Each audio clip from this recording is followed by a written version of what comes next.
ఓం నమ శివాయ. పోలితల్లి కథ. ఒక ఉమ్మడి కుటుంబంలో 5 కోడళ్లలో చిన్న కోడలు పోలి. దైవభక్తితో పాటు సహనశీలి. అత్తగారు గయ్యాళి. అత్త అహంకారంతో పోలిని పూజ చేయనిచ్చేది కాదు. కార్తీక మాసంలో పోలిని తప్ప మిగిలిన కోడళ్లతో నదికి వెళ్ళి దీపాలు వెలిగించుకొని పూజలు చేసేది.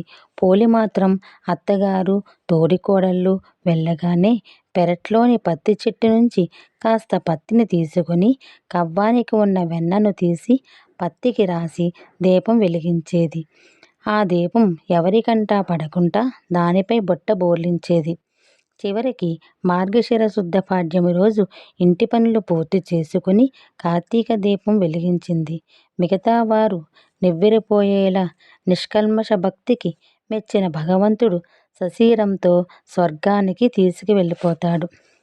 కార్తీక అమావాస్య మర్నాడు వచ్చే పాడ్యమి రోజు పోలి కథను చెప్పుకొని ఆమెలాగా స్వర్గం ద్వారా ప్రవేశం కలిగించాలని భక్తులు ప్రార్థిస్తారు. నెల రోజులు ఏ నియమాలు పాటించిన వారు కూడా కనీసం పోలిపడ్యం రోజైనా 31, 33, 35, 365 తోతులను వెలిగించి నదిలో వదులుతారు.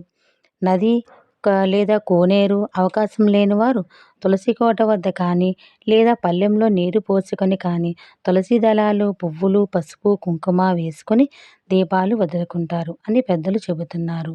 ఓం నమ శివాయ. శంభో శంకర. హర హర మహాదేవ. శంభో శంకర.